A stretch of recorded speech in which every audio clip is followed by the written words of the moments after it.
So, what's up sa inyo mga idol? Ayan. So, for today, papunta tayo ng Lady Esther sa May Laguna para dun sa Red Cross training.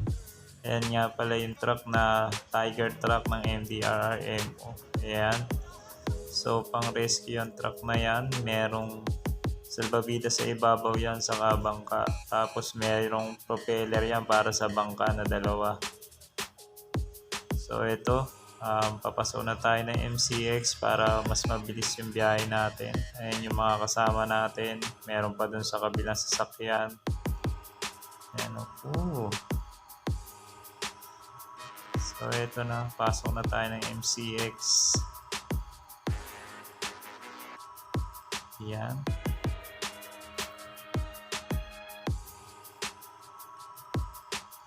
So ito mga idol, ito bandang Laguna to, mga bundok na ito di ko alam kung saan na to pero parte na ng Laguna to. Medyo pinanghali na nga tayo sa kalsada, dapat 7:30 yung training namin pero anong oras na. Ayan, biyahe pa rin tayo, medyo mainit na pero malamig na yung hangin dito sa bandang dito. Ayan, medyo may traffic pa ng konti.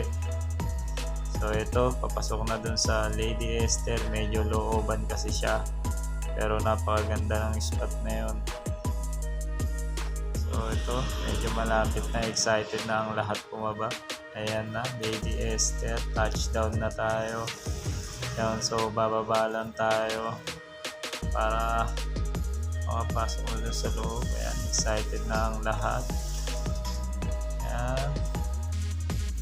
So ito, nakababa na nga tayo mga idol. Ayan, so check out natin sa loob, tingnan natin kung ano itsura. Ayan, so pagpasok mo, ayan na kagad yung bubungad sa iyo. Ayan. So ayan yung mga tropa, lalakad na rin, dami naming dala kasi 4 na araw kami rito. So ayun, nakita ko na yung swimming pool na liliguan natin syempre. So diretso na muna tayo dito sa may venue ng training natin. Ayan. So pasok na tayo, kailangan na muna natin makapag-almusal kasi medyo gutom na. Hindi pala medyo gutom na yung lahat. So ayan nga pala yan, first aid training, standard first aid. So ito yung pagkain natin. Ayan, syempre break time. Pakita ko na sa inyo yung view dito. Ayan, ganda. Ayan yung mga tropa, syempre hindi mawawala yung kulitan. Ayan. So ito nga pala, habang nasa training tayo, ayan, busy ang lahat, nakikinig din sa instructor. So ito, gabi na.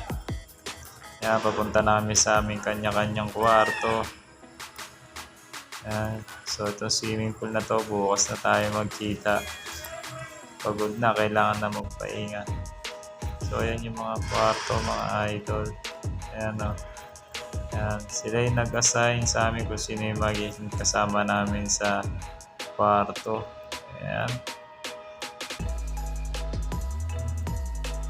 So tara, akit na tayo mga idol. Ayan, kailangan natin magpahinga kasi maaga pa tayo bukas. Ayan.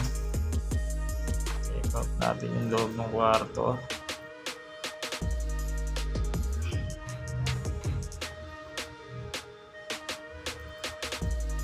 So ito nga pala yung kwarto mga idol. Di na ako nakapag-video kagabi. Ayan, maaga na yan. 6 AM na. So ito nga pala yun. Yan, may 2 double deck tas isang single kasi 5 kami. Ayan yung swimming pool. Syempre wala pa namang lecture, maliligo na muna tayo. Ayun yung isang kasamahan natin, papunta na ng swimming pool para maligo. So hanggang dito na lang muna and peace.